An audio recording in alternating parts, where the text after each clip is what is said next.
Muy Prof. bien. Dígame quién ¿Profe? quiere hablar. Sí, dígame. Yo, Jonathan. Disculpe, llamado, es que me quedé pensando en cuanto a, bueno, ya sé que estamos hablando de los principios y todo eso. La verdad, me gustaría tal vez, si fuera tan amable, a lo mejor definir qué es un principio, digo, para partir también de ahí. Porque tengo entendido, digo, si no mal recuerdo, hay diferentes tipos de principios. ¿Hay qué? Bueno, por lo que entiendo, hablamos de principios, diferentes tipos de principios. Oh, Entiendo que hay principios como morales, en la parte moral, principios constitucionales. Digo, entonces me quedé con esa duda desde la clase pasada. bueno, no. Principio vamos a entenderlo aquí desde el plano aristotélico tomista. Es decir, un principio es el fundamento o la base sobre la cual voy a construir un lenguaje lógico abstracto. Ejemplo, principios de la lógica. Vamos a entender los que son axiomas de los cuales aceptamos su validez y con base a ellos construimos. Ejemplo, en la lógica tenemos el principio de identidad, el principio de no contradicción, el principio de tercero excluido y el principio de razón suficiente. Con base a estos, construyo lo que se conocen como postulados. Pero estos postulados deben estar acorde a este principio. Construyo teoremas. Ejemplo, cuando yo digo a cuadrada más b cuadrada es igual a c cuadrada, está sustentado en estos 4 principios que acabo de decir. Si este teorema no está acorde a los principios, se cae, se vuelve inválido. Recuerde, con nosotros, Jonathan, nosotros estamos realizando un estudio netamente lógico jurídico.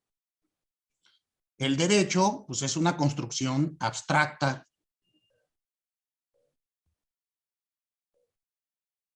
Y va a ser analizada con estos elementos.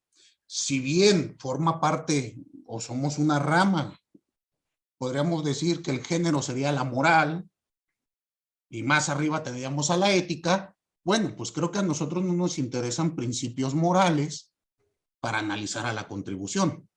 Si la contribución es bueno o malo pagar impuesto, pues a mí como fiscalista, pues no me, vamos, no está en mi esfera. Yo lo que tengo que ver es, ¿tengo que pagar? Sí. ¿Pero cuánto voy a pagar? Lo proporcional, lo equitativo, lo legal, ta. ¿Sí queda claro, Jonathan? Vamos a enfocarnos únicamente a nuestro ámbito de estudio. ¿Cómo pueden imaginarse ustedes gráficamente un principio? Imagínenselo como un camino de una sola vía. No admite graduación y no admite el sentido contrario.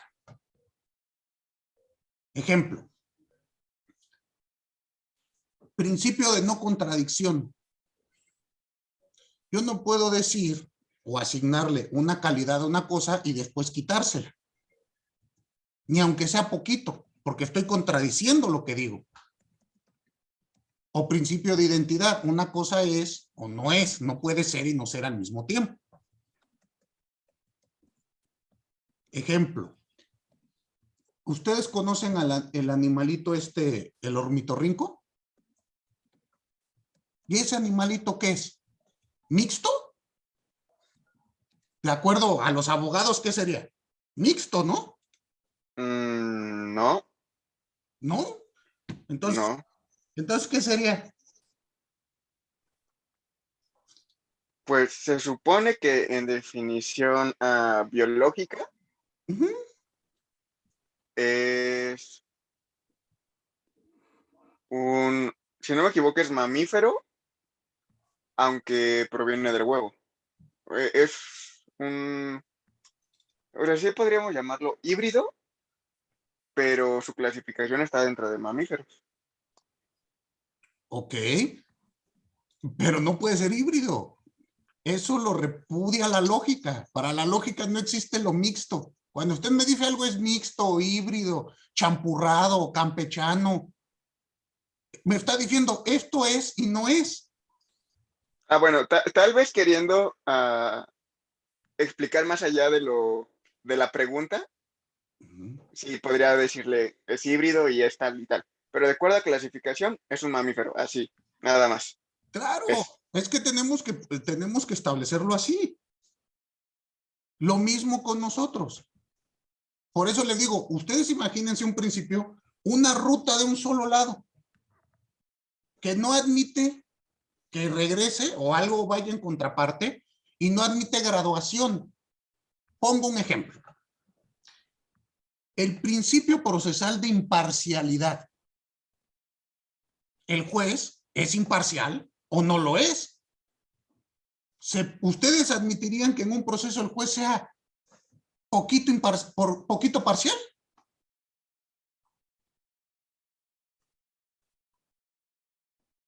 ¿Ustedes admitirían que haya momentos donde el juez sea completamente parcial? Y les voy a decir yo, no seas exagerado, mira, la primer parte del procedimiento sí es parcial, pero ya después ya es imparcial. Entonces tenemos un sistema mixto, ¿verdad que no? Es o no es. No puede ser y no ser al mismo tiempo. Con nosotros, el principio de justicia. ¿Esta contribución es justa o no? Bueno, champurradita, mira. Cuando tú pagas, sientes que es injusto. Y cuando yo me lo gasto, es justo. ¿Qué te quejas? No. Dime, Leonel. de acuerdo a su opinión, es pregunta, ¿un Uh-huh. principio sería un dogma? No. Porque un principio está fundamentado, o No. debería estar fundamentado. Lo que pasa, nuevamente, es que el lenguaje, vamos a analizarlo, aquí hablemos ya desde la segunda escuela del Círculo de Viena, ¿no?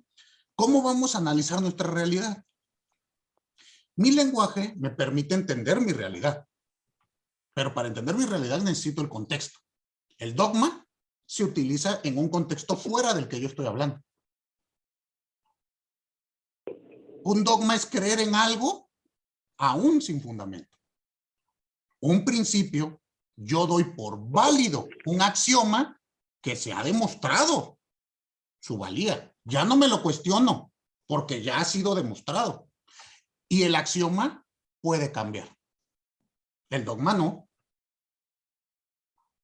¿Sí? Sí, Dígame, claro, sí, sí, sí. dígame, Jonathan. Entonces, digo, no sé, tal vez nada más para puntualizar y concluir en cuanto a qué es un principio, lo podríamos definir como, nada más lo voy a decir de manera burda, ¿no? Como las reglas del juego que conllevan, o sí, las reglas del juego, las reglas medulares que conllevan un valor. Bueno, si usted se lo explica así, puede tener algo de sentido, pero yo le suplicaría, y esto para tener precisión o una conceptualización adecuada, no utilice la palabra regla, porque piénselo en esta graduación. Está el axioma, está el teorema, y luego vienen las reglas de proceder. Entonces, si usted para definir principio, que es un axioma, utiliza como sinónimo regla, cuando tenga que explicarse reglas, pues se va a confundir. Una regla es una disyuntiva. Imagínense un camino en una disyuntiva. Tenemos A o tenemos B. Es una regla para proceder. En una ecuación, una regla de procedimiento es esta con esta se despeja y se va. Son reglas de proceder. ¿Sí me explicó? En materia jurídica, ¿cuáles son las reglas de proceder? Pues las que se establecen en la norma procedimental. Para que yo pueda declarar inválida una norma constitucional, tuvo que haber ocurrido un procedimiento. Y si usted se da cuenta, las reglas de procedimiento siempre son disyuntivas, A o B. Contesto la demanda o no contesto la demanda, y tendrán sus respectivas consecuencias. ¿Sí me explico, Jonathan, o te confundo más? Sí, pero sí, digo, nada más en estricto sentido, entonces, Un ¿cómo lo podríamos decir? un principio es un axioma. O, si la palabra le suena rara, digamos que es un postulado que ha sido demostrado y es aceptado por una comunidad en un tiempo y en un momento determinado. ¿Quedó más claro así, Jonathan? Sí, pero sí. Perfectísimo. Y así, no, para servirte, y así cuando tengan dudas en estas cuestiones que de repente analizamos, sin problema, plantéenlas para que la formación llegue de inmediato. Muy bien. Gracias. Para servirte. Ahora, decía yo, de estos postulados de Adam Smith, y miren, fíjense que a veces dicen ustedes, pero ¿para qué estamos viendo eso? Pues hoy en un examen profesional que tuve de licenciatura, una de las preguntas que hizo un sínodo fue precisamente esto, respecto de los postulados teóricos de Adam Smith. Reitero, tienen una valía muy grande, porque han sido retomados. Muy bien. Veamos entonces el último principio que nos faltó de explicar.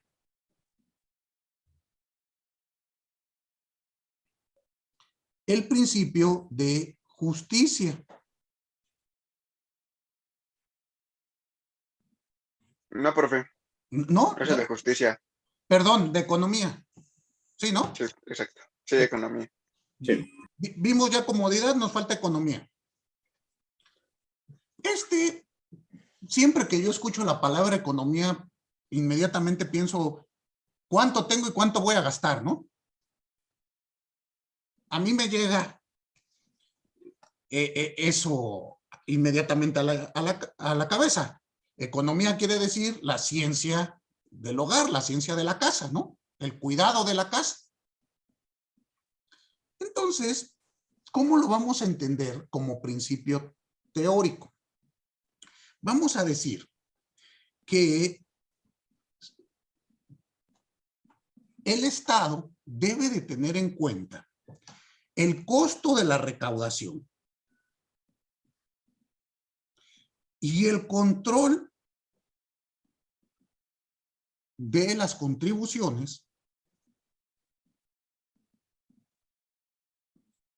es decir, todas aquellas medidas antielusivas en materia de contribuciones y el costo que conlleva recaudar, pues debe de ser mínimo para poder justificar, bueno, para que sea redituable el cobro de esta contribución. Es decir, si yo para cobrar 100 pesos me gasto 110, pues esto no nos conviene a ninguno, ¿sí?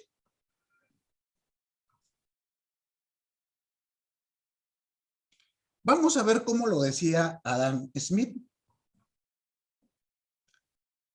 Leo, toda contribución debe disponerse de tal suerte que del poder de los particulares se saque lo menos posible de aquello, o a más de aquello que entra efectivamente en el tesoro público del Estado.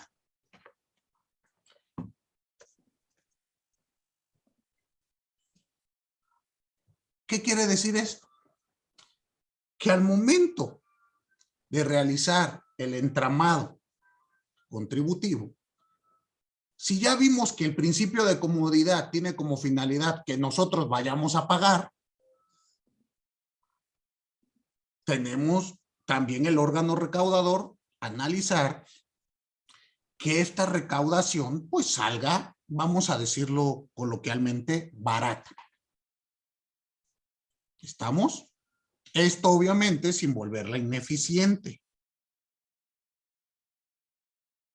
Ustedes han escuchado los reportes y los análisis anuales. Yo he escuchado que señalan en las noticias, en este año se recaudó, no sé, voy a inventar, 20 millones de pesos más que el ejercicio fiscal anterior.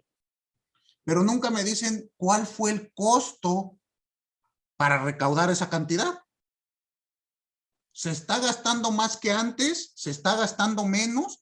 Y esto nos permite analizar esta cuestión. Porque que me digan, es que entró más dinero, nuevamente reitero, yo lo pongo en un plano como si fuese mi casa. Pues hoy gané 10,000 pesos, pero ya debía 15. Aunque haya ganado 2,000 más que el mes pasado, pues sigue mal mi economía. Dime, Leonel. Podríamos ver un poco, de cierta manera, la materialización de este principio en los créditos fiscales y en su periodo de cobranza de lo de 5 años, que si no se hace alguna notificación al contribuyente para que lo pague, expira. Eso lo vamos a analizar en forma de extinción del crédito fiscal. Propiamente me estás hablando, bueno, puede ser caducidad o prescripción, ya lo tendríamos que analizar caso concreto. Sí, claro. Pero sí lo vamos a analizar, viene más adelante. Ok, es que sí, como que, digo, entendiendo que el principio debe de ser que le debe costar lo menos al Estado la obtención de los recursos,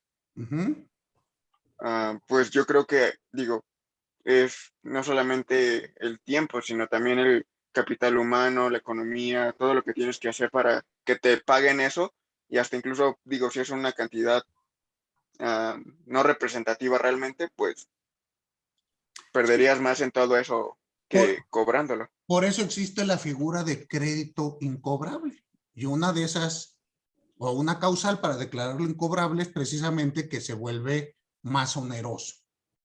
Llaman algunos doctrinarios antieconómico. Realizar el procedimiento administrativo de ejecución, pues que ya darlo por perdido. Pero ya hablaremos de ello. Dime, Irving.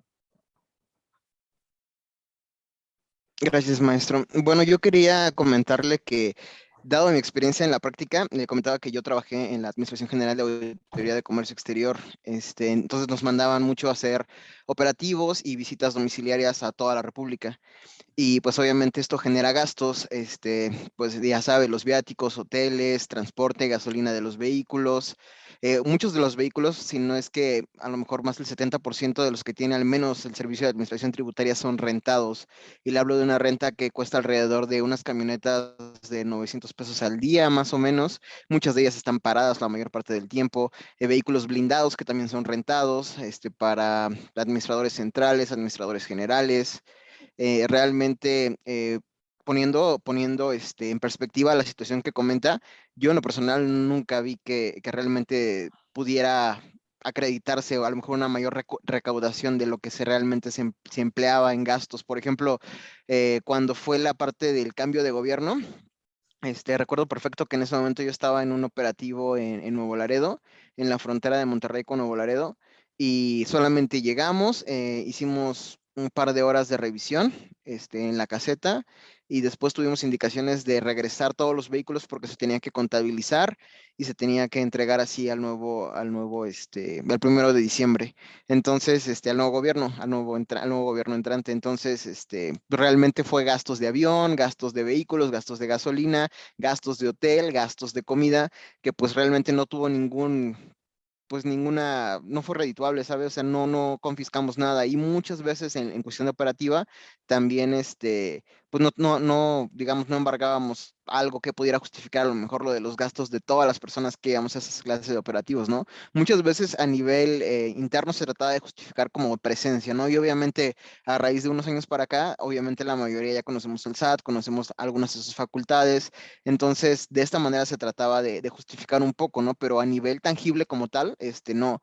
Me tocó ver también diversos gastos que se llegaron a hacer, que digo, obviamente no se habla mucho de esto, de vehículos que pues sí realmente no eran muy funcionales en el ámbito ya práctico, táctico, operativo, si lo quiere ver así. Vehículos de rayos X que, bueno, yo incluso fui capacitado para utilizarlos. Tenían como unas varitas así y se supone que el carro tenía que pasar en medio de estas varitas, ¿no? Pero si tocaba una varita, se tenía que repetir el escáner. Entonces, realmente no eran funcionales. Estos vehículos tampoco eran propiedad del SAT. Están, bueno, ahorita en las aduanas y están bueno, en auditoría de todas las administraciones desconcentradas de la República lo tienen. Y están costando alrededor de, por lo que nos comentaron los ingenieros, como unos 19 millones de pesos al mes la renta. Sí, Entonces, exactamente, hay muchos factores que vuelven antieconómico. Por eso el principio, reitero, aquí vamos a lo mismo, no puede ser un principio mixto, ¿verdad?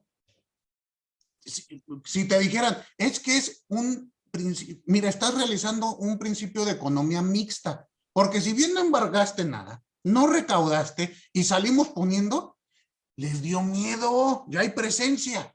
Entonces vas a ver que poco a poco van a empezar a pagar solitos. Hay muchas cosas en la práctica y ahorita vamos a ver por lo menos 4 factores que señalan que vuelven antieconómico la contribución. Pero exactamente esto que me señalas, pues sin lugar a dudas lo conociste tú desde tu experiencia y son factores que creo que podemos dar ejemplos en varias más. Dígame, José Fernando. Les iba a comentar, bueno, buenas tardes primero a todos. Buenas tardes. Ahí en el tribunal donde trabajo, hay juicios literalmente de 2,000, 3,000 pesos en créditos fiscales. Y una vez yo le pregunté a un abogado, a un litigante que estaba representando en este caso a la empresa, le digo, oiga, ¿no se le hace que es más los recursos que va a gastar de lo que realmente podrían ganar en el juicio? Y me dice que muchas veces, o al menos ese despacho lo que hace es tratar, nada más si ingresa la demanda para ver si en este caso, por ejemplo, el IMSS, Infonavit o SAT, pues dicen, ok, sabes que ya llegamos a un arreglo. Pero la verdad es que ya en la práctica dice que no se está viendo eso, que ya muchas veces es como de, a nosotros nos vale, aunque nuestros trabajadores estén en horas extras, vamos a ir hasta las últimas. E incluso llegan a meter recurso de revisión, una vez ya una vez que salió la sentencia definitiva, y aunque saben ellos mismos que siendo un juicio sumario se les va a desechar el recurso de revisión, aún así se siguen yendo. Ellos tienen prácticamente que agotar todo lo posible, aunque realmente no vaya a pasar nada. Sí, es muy común, son estrategias denme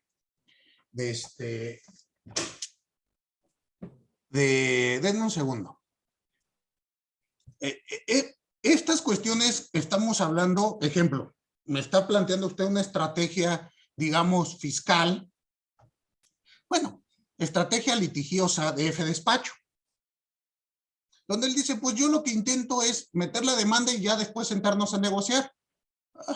Hay que ir analizando que también nuestro derecho contencioso administrativo, pues tiene un cierto sesgo, un cierto rezago todavía, que está cambiando. Doy ejemplos en materia local. Código Fiscal de la Ciudad de México ya establece para algunos casos la mediación fiscal y va despresurizando al tribunal. En materia federal, pues todavía no tenemos estas vías. Tenemos algunas ahí con la Procuraduría del Contribuyente, pero dense cuenta ustedes que son, pues todavía estamos como que implementándolas. ¿Qué pasa también? Muchos abogados, pues no lo quieren implementar. Traen todavía estos viejos vicios. Y la otra, ¿por qué no lo implementan? Pues porque llegas y te topas con una pared, tú le dices a la autoridad, oye, vamos a negociar, no sé, debo 10, te pago 8, pero te los pago ahorita, y te contestan, no, son los 10, qué negociación ni qué nada, y si puedo te crucifico y luego te mato. Entonces, pero pienso yo que poco a poco esto va a ir cambiando. Ahora ya por lo menos legalmente empezamos a tener estas figuras. Doy un ejemplo, juicio de resolución exclusiva de fondo. En el examen profesional que intervine hoy, nos indica que se realizó una consulta por medio de transparencia al propio Tribunal Federal y que informó que en 4 años que entró en vigor, solamente se han tramitado 365 procedimientos de esta índole. Y que mucho se debe a que los abogados, los despachos, pues se siguen yendo al ordinario para discutir que la firma está mal, que la notificación se hizo indebidamente, bla, bla, bla, bla, bla, porque no quieren hacer conceptos de violación de fondo, porque a veces ni los conocen. Y siguen buscando nulidades relativas y un procedimiento que puede resolverse en 6 meses, se avientan 3 años. Entonces, tenemos todavía mucho en materia de contribución, mucho que analizar respecto de este principio de economía. Estoy de acuerdo con todo lo que me han dicho. Creo yo que es un pendiente que tenemos y hay que ir analizando cómo recaudar mejor, de un punto de vista más económico. ¿Cuáles son los factores que vuelven antieconómico al gravamen? Bueno, podemos decir 4 aspectos. El primero es el empleo de un gran número de personas para la recaudación y obviamente pues requiere el pago de salarios que se tienen que realizar y obviamente pues para realizar esos pagos de salarios pues salen de las propias contribuciones. Así como nos platicaba Irving, ¿no? Pues a veces nos mandan a un operativo a, no sé, voy a inventar 30 personas cuando lo podríamos hacer 10. Entonces hay que ver esa situación. Ahora, tampoco podemos llegar al otro extremo.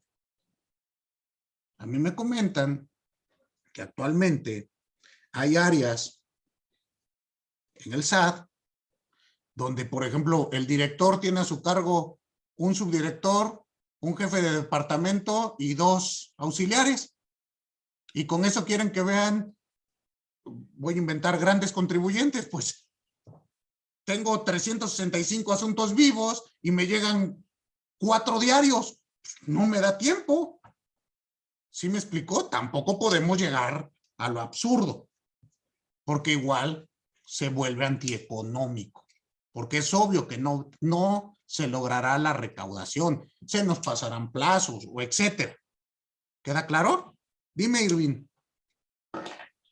Perdón que quiera igual comentar sobre lo que, lo que está haciendo, pero igual me pasó, viví esa parte también. O sea, en mi caso, pues le digo, fui contratado como auditor de operaciones especiales de comercio exterior, pero también era perito, pero también fui capacitado como POE para manejar este camión que le digo, también obviamente era mensajero, porque los mismos oficios que yo hacía me los revisaba mi jefe, los sellaba y yo los iba a dejar a las dependencias, a los No, contribuyentes a notificar. Era, le digo, incluso hasta chofer, porque igual nos tocaba llevar a todos los que no sabían manejar a los diferentes puntos. Entonces realmente, pues sí, tenía ahí como 5 o 6 puestos. Y pues obviamente esto, como bien lo comenta, entorpece ciertos procesos, a veces incluso de la notificación o los procesos que lleva pues todo el procedimiento administrativo. Y en ocasiones por no notificar en tiempo o por fuera o por hacerlo fuera de plazos, se pierde todo el caso, ¿no? Y también hubo algunos asuntos que pues eran de millones que realmente por cosas muy absurdas como no una notificación no en tiempo, el notificar por estrados, pues se perdía, ¿no? Y realmente el contribuyente pedía el resarcimiento de su daño, entonces pues pagaba muchísimo más y muchas veces, a veces el procedimiento se vicia, ¿no? Porque pues obviamente como directores, como administradores, lo que quieren es decir, ay, agarré mercancía de contrabando que valía 3 millones de dólares, ¿no? El problema está cuando pasan estas, no sé, circunstancias y por alguna razón se pierde el caso y obviamente la mercancía a lo mejor valía mucho menos, valía 500,000, pero el contribuyente obviamente va a decir, tú dijiste que valía 3 millones, me pagas mis 3 millones de dólares porque tú dijiste que eso valía. Entonces, son muchas cosas, como bien comenta, que hacen que pues no sea una contribución como debería, ¿no? Que realmente hay algo redituable para el pueblo. Reitero, eso sale del estudio de nuestra materia, pero también lo tenemos que ver como impacta. Entonces, este primer factor, bueno, no podemos tener un enorme número, pero tampoco podemos tener un número que no permita el funcionamiento. ¿Estamos? ¿Cuál será? Pues el adecuado para las funciones. Segundo elemento.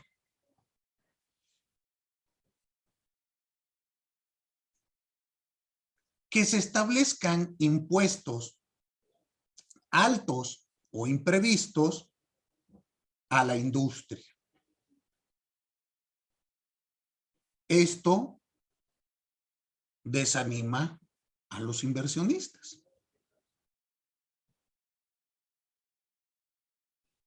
Fiscalmente, pues ahuyentamos a las empresas. Y ustedes lo han visto, ¿no? Han escuchado empresas, por ejemplo, que tienen alguna matriz, alguna sucursal acá en México y dicen, no, pues ya, si nos van a cobrar eso, nos vamos a China. Me llevo todo para allá. Entonces también hay que analizar ese otro aspecto.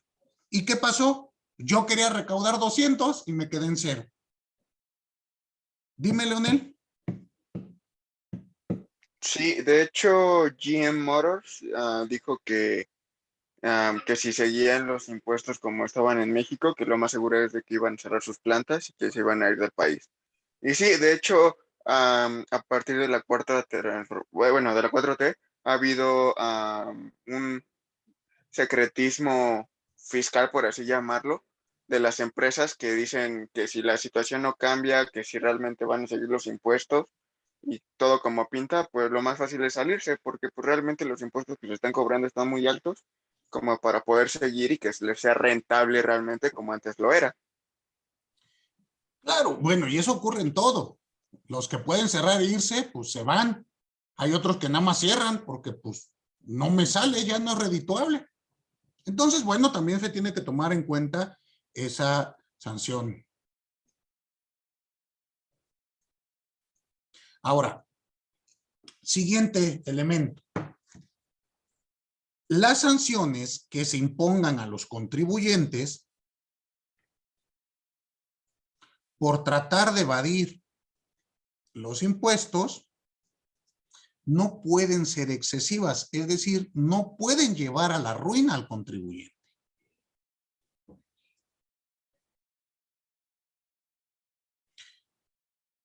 ¿Por qué? Porque puede darse el caso que ese contribuyente pues generase empleos, derrama económica, etc. Y ahí, nuevamente, pues hay que analizar. ¿Se acuerdan que hay un tema que tienen ustedes si quieren investigar respecto de las medidas antielusivas? Hay que analizar el trato fiscal que ya tiene, bueno, el trato que tiene nuestro Código Fiscal de la Federación en ese aspecto. A mí me parece que estamos hablando ya de cuestiones propias de un terrorismo fiscal. Hoy me mandaron una nota, la comparto al chat, en el sentido que establece: diputados allanan a la unidad de inteligencia financiera vía para congelar cuentas sin órdenes judiciales. Y esto indica que la unidad de inteligencia financiera podrá bloquear cuentas sin notificar a los usuarios en caso de existir indicios de lavado de dinero o de financiamiento al terrorismo. Esto se aprobó con 226 votos a favor, 219 en contra, y es para realizar reformas a la ley de instituciones de crédito. Les comparto la nota para que ustedes la chequen. Tal parece lo que yo leo, interpreto que esto ya está aprobado. Tendremos que ver qué hace la Cámara Revisora. Pero bueno, pues ya me parece a mí, si de por sí ya nos pueden congelar cuentas, y ya dijo también mediante jurisprudencia que cuando sean un bloqueo de cuentas por parte de la unidad de inteligencia financiera no procede el amparo indirecto. Entonces siento que cada vez más y más el contribuyente se queda pues con una incertidumbre muy fuerte, ¿no? Dime, Leonel. ¿No estaría violando ahí lo del secretismo fiscal? Sin lugar a dudas. Porque, digo, pensándolo así muy llanamente, por así llamarlo, porque estamos hablando de una sospecha, no ni siquiera de algo ya comprobado o que se tenga que hacer un juicio para demostrarlo. O sea, con la simple sospecha te van a congelar cuentas, ya es darle mucho poder, demasiado poder. Pues hay que leer bien la reforma. Esta es la nota Sí, claro. periodística, hay que leer la reforma. Yo leí el párrafo tal cual. Voy a ir a revisar la norma ahora que se publique. Reitero, hasta el momento, pues es iniciativa de ley, todavía no está aprobada por la otra cámara, según entiendo yo de la propia nota. No sabemos si va a pasar, ¿verdad? Pero bueno. Esperemos que no. A mí me parece que con todo lo que dices tú, pues sí, hay una afectación, no nada más a eso, a la presunción de inocencia, al debido proceso, a la garantía de audiencia. Que me bloquees cuentas a mí como empresa me significa que me echas a perder todo. ¿Cómo le voy a pagar a mis proveedores, a mis empleados, etcétera, etcétera, etcétera? Entonces, hay que analizar. Pero estas medidas o estas sanciones ya tan elevadas, ejemplo, tenemos multas inconstitucionales que han sido señaladas como inconstitucionales en el propio Código Fiscal de la Federación, pero que nos las siguen aplicando y tenemos multas del 200, 300% de lo no declarado. Entonces, se pone cuando menos interesante. Dígame, Cortés Navarro, Lisbeth. Sí, con respecto a lo de las cuentas, las inmovilizaciones, lo que normalmente hace el SAT es hacer, una investigación profunda.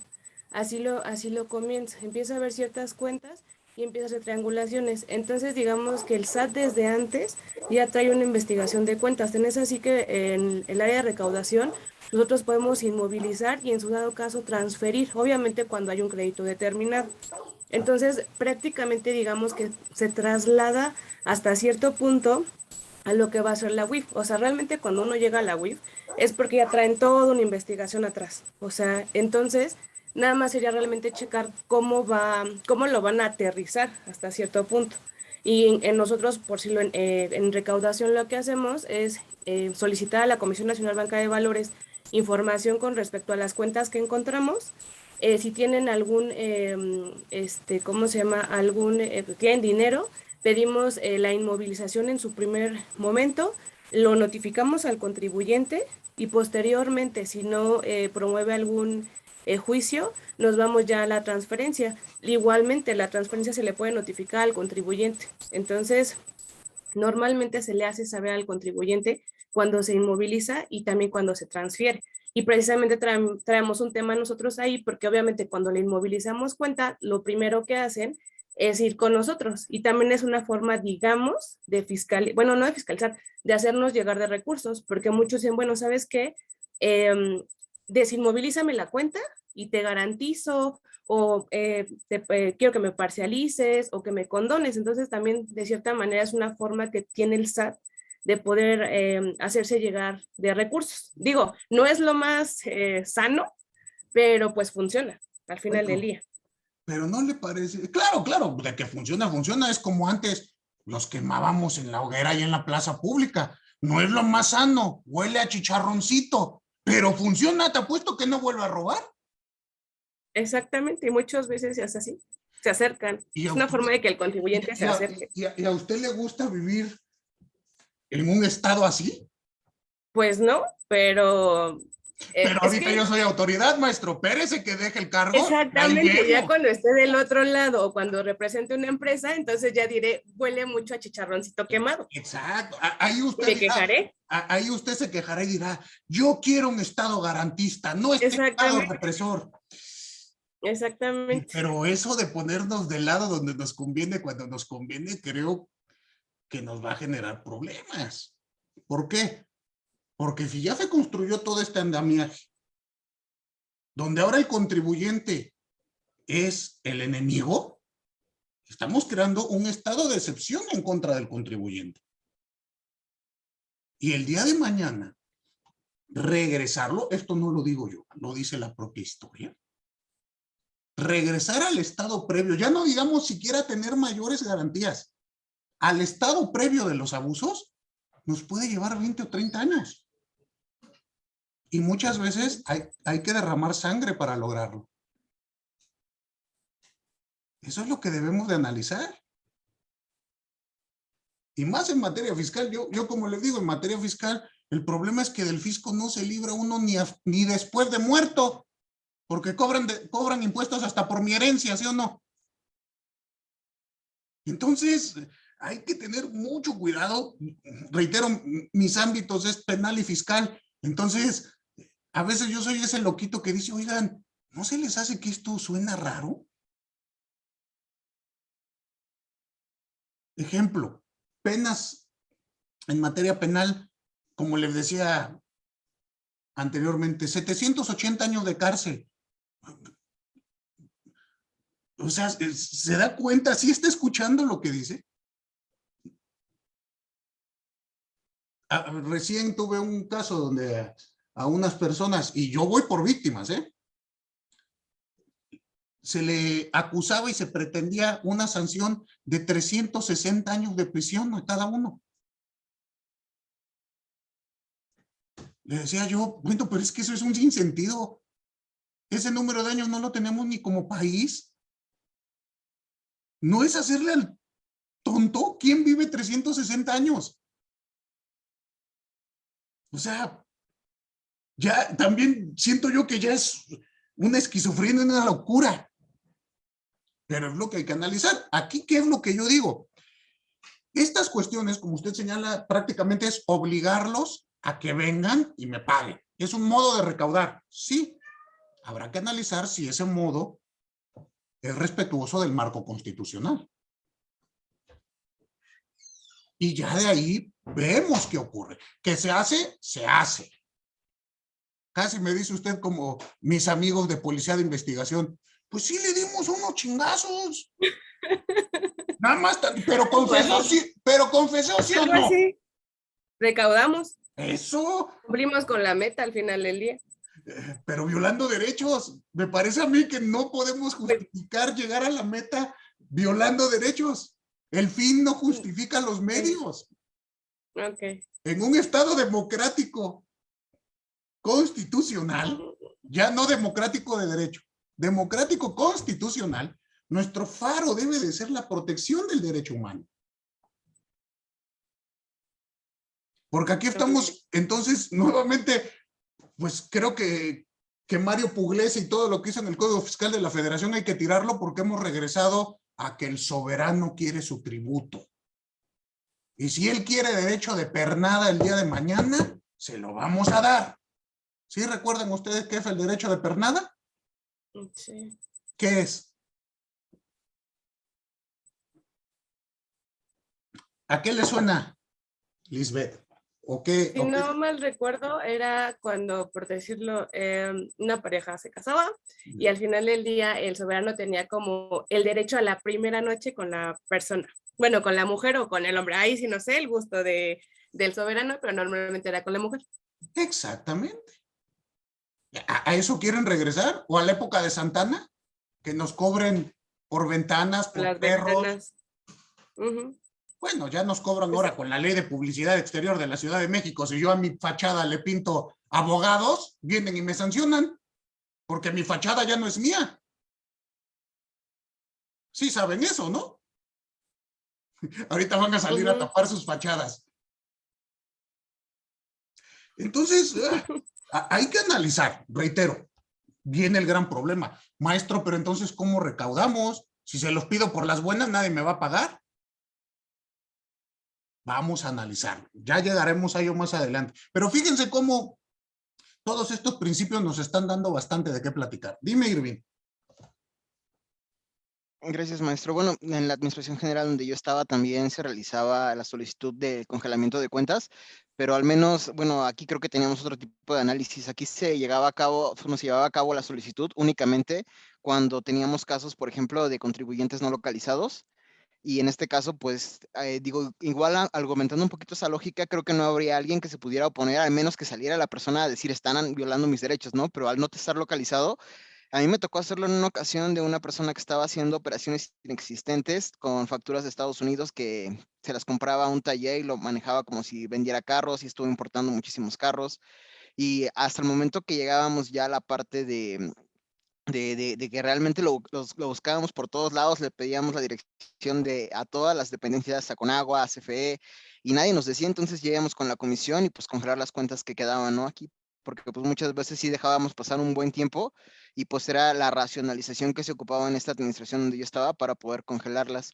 Y aludiendo un poquito a lo que estaba comentando de que la verdad es que sí hay autoridades que así están tomando atribuciones que no deberían, y que pues más allá cuando yo que ya estoy ahorita del lado de los contribuyentes de la empresa, sí me pongo a pensar, o sea, incluso a mí uno de los juicios que le digo que llegué a ir en el ámbito penal, porque me tocó comparecer en carácter de perito, fue estando ya incluso fuera, ya estando aquí en mi empresa, ¿no? Entonces, digo, no sé usted qué opine, pero yo decía, no le costaba nada a FGR decir, ¿sabes qué? Ratifícame el dictamen, un nuevo perito que venga y que ratifique lo que yo ya había dicho ante el juez, pero no querían que fuera yo. Y aparte de eso, pues no sé, no se me hacían muy éticos porque la parte de la FGR que llevaba estos casos era fiscales y financieros, que fue un convenio que hizo con el SAT agarraba los PAMAS, se quedaba con la mercancía y pues obviamente era el delito equiparable al contrabando, que era mercancía que necesitaba permisos o regulaciones aquí y FGR se lo llevaba como detenido y pues obviamente para ellos es número, pero muchas veces eran personas que pues transportaban la paca del tianguis, o sea, a lo mejor, digo, no quiero justificarlo, no eran delitos tan graves, pero siento yo que los sueldos que tiene FGR pues son para irse por cosas más grandes, no por señores de paca de tianguis. Al final les cuenta a ellos un número más de detenido, ¿no? Y con esos, igual que el lado del SAT recaudación, llegan ahí con detenidos, pero en lo personal a mí no se me hacía muy justo, muy ético, digo, tenía que hacerlo y tuve que comparecer por lo que yo hice, por el dictamen que yo emití, pero pues de Claro. ahí a mi opinión personal, pues es diferente. Sí, no, vamos. Reitero, ya la implementación de los principios nos vamos a dar cuenta que son muchas veces violentados. De ahí que podemos ver válidamente una descomposición en el sistema contributivo, porque no estamos construyendo sobre estos pilares, estamos construyendo sobre otros pilares. ¿Cuál es? Recauda como sea. ¿Sí me explicó? Entonces, esto es lo que ustedes como especialistas van a tener que analizar el día de mañana. Y a veces les puede conseguir un amparo, a veces no. Pero vean, ahorita que platicaba con ustedes, propiamente como me decía Lisbeth, en ese sentido, pues ahorita doy autoridad, me vale mal. Ya después me preocupo. Cuando yo estudié en Argentina, yo tengo una maestría en Derecho Procesal, garantista. un enfoque que se da, o una escuela garantista latinoamericano, vamos a llamarle así, propiamente sudamericano, donde el ideólogo, el fundador es don Adolfo Alvarado Belloso. Yo tomé clase con el maestro. Y además pertenezco al Instituto Vasco de Derecho Procesal, donde se habla de una escuela de derecho garantismo, pero europea. Tienen puntos donde convergen y tienen puntos donde no, donde chocan.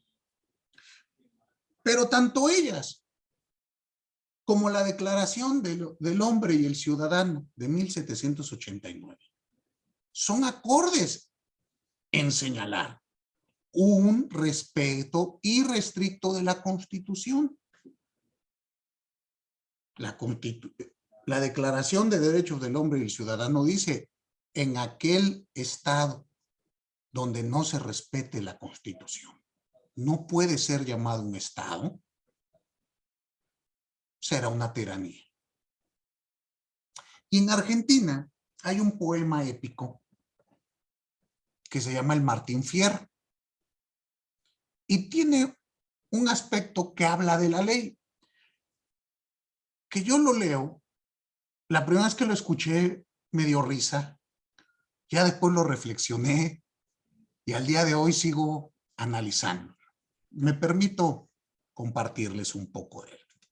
Miren, dice: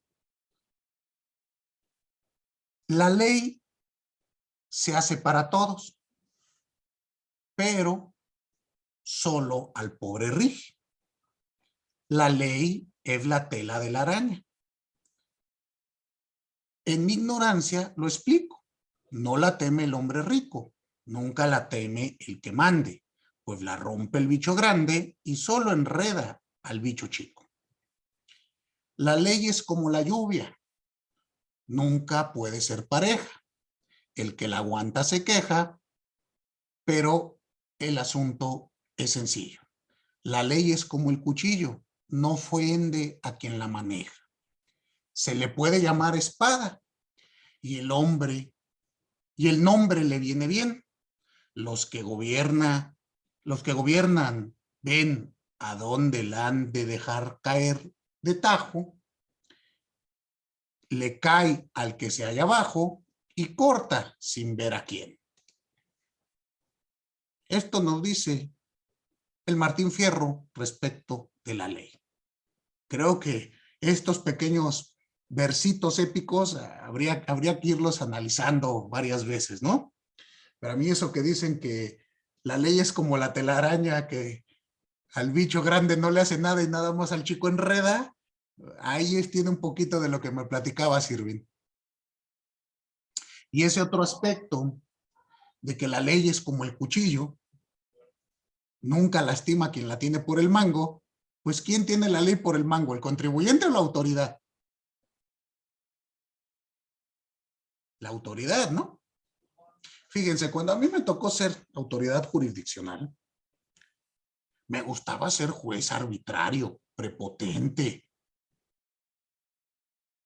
inventar doctrina, que no me hablen los mugrosos justiciables que me vienen a ver a mí, que hagan cita y que se callen, y si después de 8 horas me digno a verlos, porque este es un palacio de justicia federal, yo soy tribunal de cierre, ya veo que si les perdono la vida o no. Hoy en día que soy justiciable y me hacen eso, ¿qué creen que pasa? Ya me lastima, ¿verdad? Anteriormente no me lastimaba porque yo tenía la ley por el mango. Ahora que me lo hacen, bueno, hasta me molesto. Entonces, hay que analizar. Pero vean ustedes el último aspecto que vuelve antieconómico a una contribución.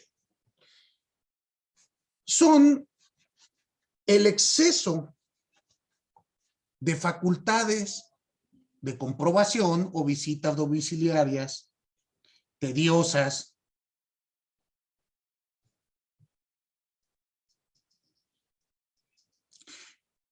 que impiden o afectan a los contribuyentes en su diario acontecer, en su diario funcionamiento.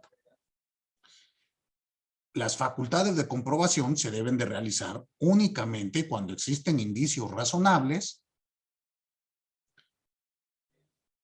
de un posible incumplimiento a las obligaciones del contribuyente. Cuando se hace un exceso, pues nuevamente, en lugar de favorecer a la recaudación, lo que hacen es entorpecerla. Porque cada visitita pues genera gastos. ¿Queda claro? Muy bien. Y con esto terminamos con los principios doctrinarios en materia contributiva. Y ahora sí, vamos a entrar a los principios jurídicos.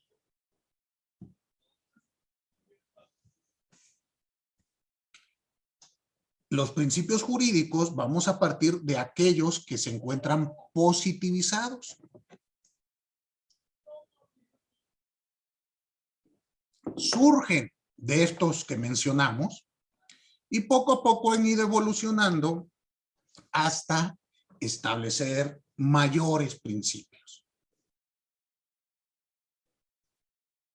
Muy bien. Ahora, esto es lo que platicábamos al inicio de nuestra clase. ¿De qué forma el legislador va a plasmar estos principios? Pues lo tenemos que analizar en cada sociedad, en cada ordenamiento, en un momento y tiempo determinado. ¿Están de acuerdo? Y para ello vamos a iniciar el estudio de los principios jurídicos desde la norma suprema, desde nuestra norma fundante, que es la Constitución. Muy bien. Entonces hablemos de estos principios constitucionales y de ahí vamos a ir analizando varios aspectos. Para ello, vamos a partir de el artículo primero constitucional. Vamos a utilizar el artículo primero constitucional y el artículo 133 constitucional.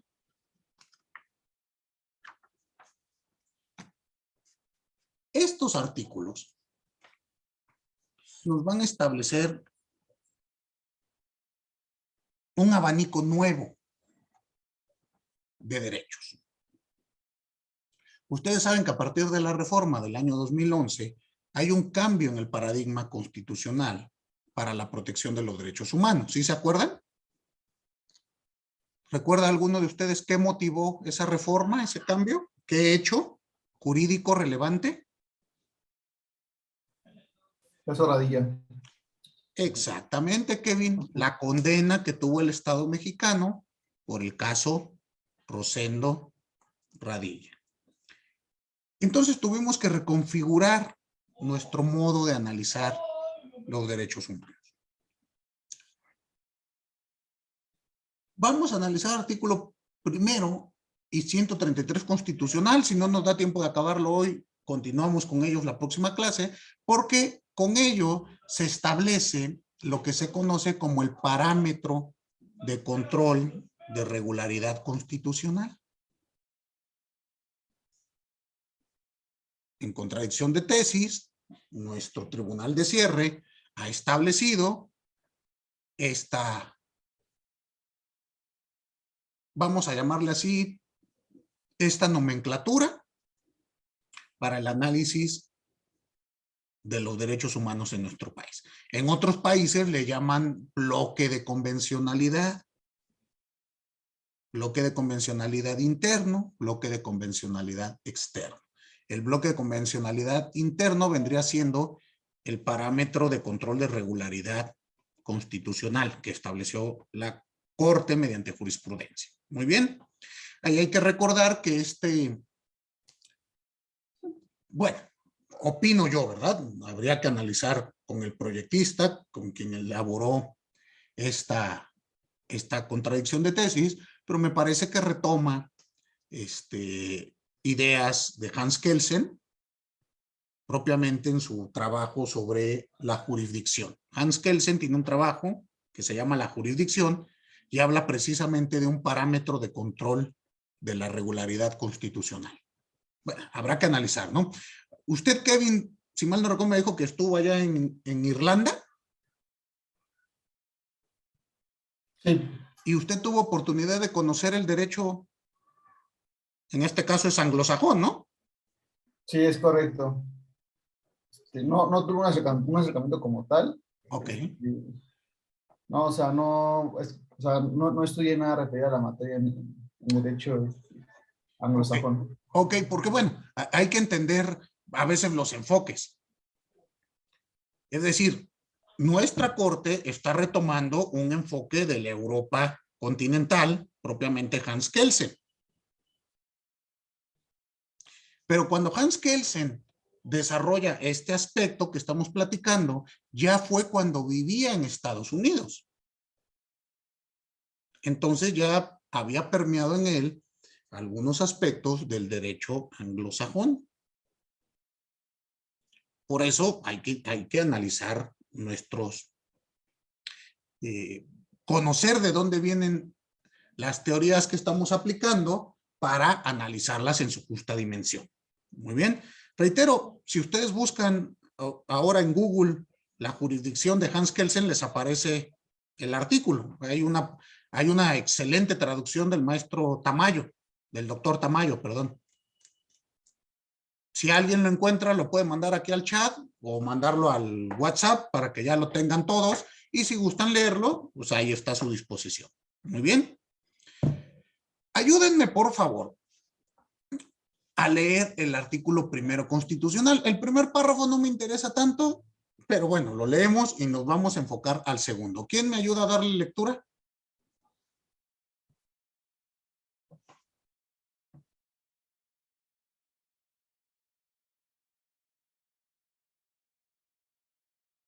¿Alguien que me ayude?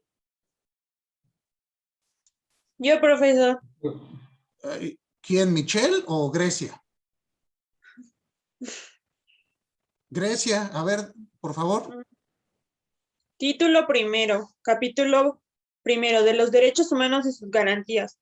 Artículo primero. En los Estados Unidos mexicanos, todas las personas gozarán de los derechos humanos reconocidos en esta Constitución y en los tratados internacionales de los que el Estado mexicano sea parte, así como de las garantías para su protección, cuyo ejercicio no podrá restringirse ni suspenderse, salvo en los casos y bajo las condiciones que esta Constitución establece. Ok, ese sería el primer supuesto. Veamos al segundo párrafo. Las normas relativas a los derechos humanos se interpretarán de conformidad con esta Constitución y con los tratados internacionales de la materia, favoreciendo en todo tiempo a las personas la protección más amplia. Ahí vamos a detenernos. Este segundo párrafo del artículo primero constitucional establece un criterio epistemológico, un criterio hermenéutico para las autoridades. ¿Cómo vamos a interpretar las normas? Pues van a ser de acuerdo a la Constitución y a los tratados internacionales y vamos a tener este criterio de máxima protección que se le conoce como principio pro homine o pro persona, con sus derivaciones pro perato, pro reo, pro contribuyente. Y entonces ahí tendríamos que analizar, Lisbeth, cuando tú interpretas, le voy a bloquear las cuentas porque le voy a dar la máxima protección a este ciudadano. Fíjese usted cuánto lo protejo y lo quiero. ¿Estarás cumpliendo con el mandato constitucional? ¿No? Dígame, ¿constitución, maestro? No lo ubico en este momento.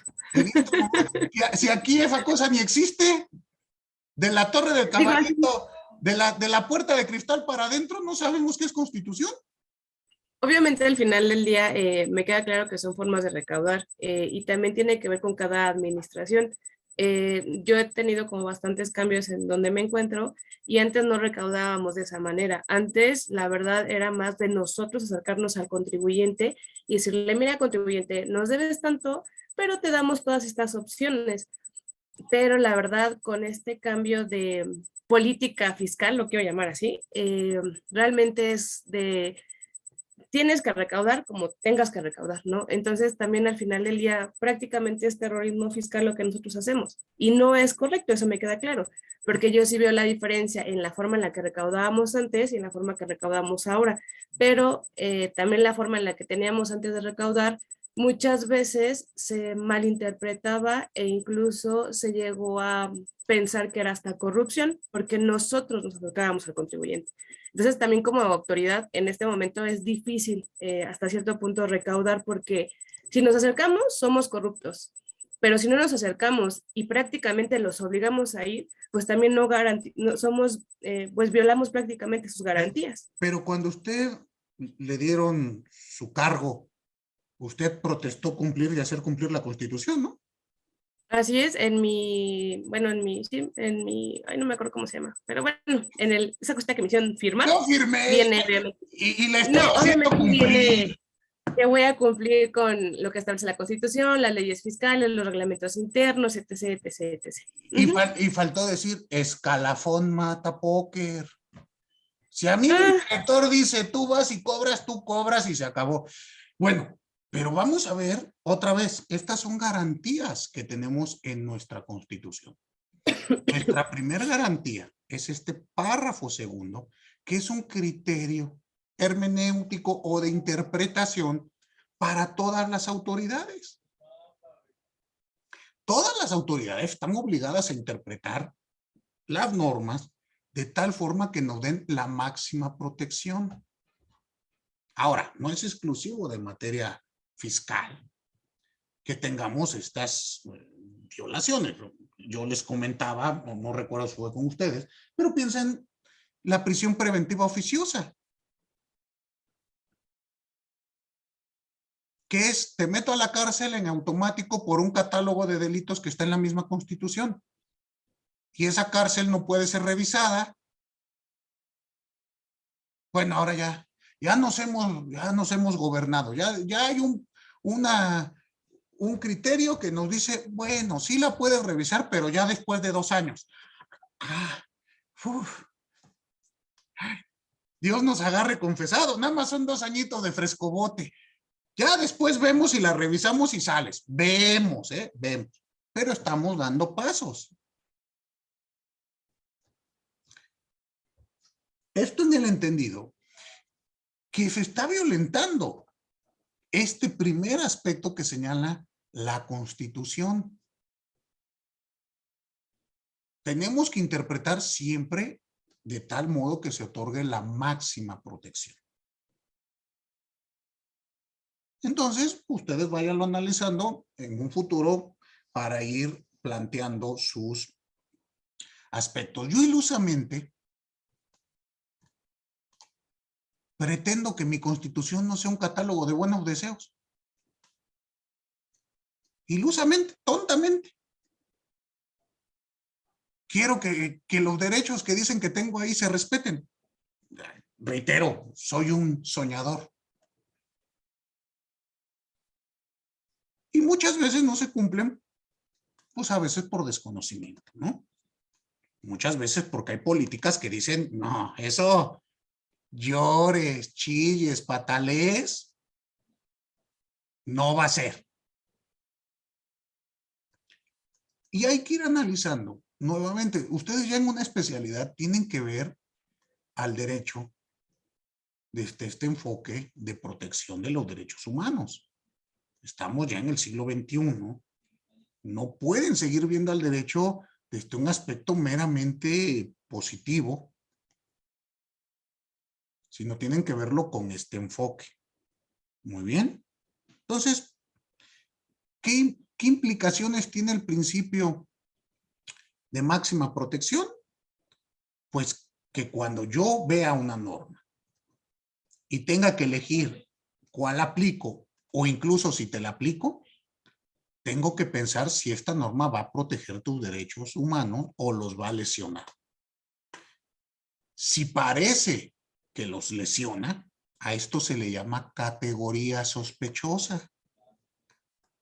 La ley reglamentaria, la ley secundaria, o en nuestro país, la propia Constitución, establece categorías sospechosas muy frecuentemente. ¿No se sienten orgullosos que son el único país en el mundo que tiene en su Constitución, en el capítulo de derechos humanos, el arraigo, la intervención de comunicaciones, la prisión preventiva justificada? ¿No les da orgullo? ¿Qué les está diciendo el legislador? Usted tiene derecho a que lo meta a la cárcel. Y como está en la Constitución, ¿podemos hacer amparo en contra de ello? Y luego con la jurisprudencia de la Corte que señala, si hay una restricción expresa en la Constitución, yo le voy a hacer caso a lo que dice mi Constitución. Punto. Oiga, pero si hay un tratado internacional que usted suscribió donde esto lo prohíbe, es que no lo leí cuando lo firmé, ¿también qué quieren? ¿Que ponga atención a todo? Pues no se puede. Yo fui a pasear. Ahora que tengo que cumplir, ya no me gusta. ¿Por qué? Porque usted antes de firmar pudo haber puesto una restricción en la aplicación de tal o cual cosa. No lo hizo. ¿Qué nos dice el derecho internacional, el derecho de convenios? La propia Convención de Viena sobre tratados internacionales. Estoy obligado a cumplirlo. Entonces, tenemos que analizar esto. Porque como bien nos dice Lisbeth, y yo lo entiendo, hay ocasiones, depende quién esté en el momento, depende el pleno, pues se interpreta distinto las cosas. Oye, pero este artículo no le cambiaron ni una coma, ¿por qué ahora el pleno lo ha interpretado completamente distinto que la configuración anterior? Es que realizamos una nueva ponderación y ahora sí nos acordamos que está el párrafo segundo del artículo primero constitucional y ahora sí los vamos a proteger. Hay que analizar todas esas cuestiones. ¿Por qué? Porque tenemos diversos tratados que poco a poco están haciendo extensiva la protección al contribuyente. La Corte ha establecido que tratándose de derecho administrativo sancionador, y el derecho administrativo sancionador, una de sus vertientes es la tributaria o fiscal, son aplicables los principios que rigen al procedimiento penal. Ya después sacaron una donde lo modula. Bueno, sí. Sí, pero no todos, también ustedes no inventen. Nada más los que son de pantalla, como presunción de inocencia. Cuando yo le digo al reo, te presumo inocente, pero adentro de la cárcel, igual al contribuyente. Te presumo inocente, pero con tu cuenta bloqueada. Pero te presumo inocente, mira, aquí lo puse en el acuerdo. Este bloqueo de cuentas de ninguna manera significa que yo ya te considere merecedor a un crédito fiscal. Simplemente voy a investigar. Hay que analizar estas cuestiones desde este enfoque. Muy bien. Nuestra próxima clase vemos el párrafo tercero. El párrafo tercero establece una herramienta metodológica. Bueno, es retomado o establecido con base a una herramienta metodológica que se llama desempaque de derechos. Esta herramienta interpretativa, metodológica, la utiliza o fue establecida por el relator de las Naciones Unidas para la protección de los derechos. Se le llama desempaque de derechos y viene en este siguiente párrafo. Muy bien. ¿Alguna duda con lo que acabo de señalar? ¿Ninguna? Perfecto. Entonces nos vemos por acá el próximo lunes.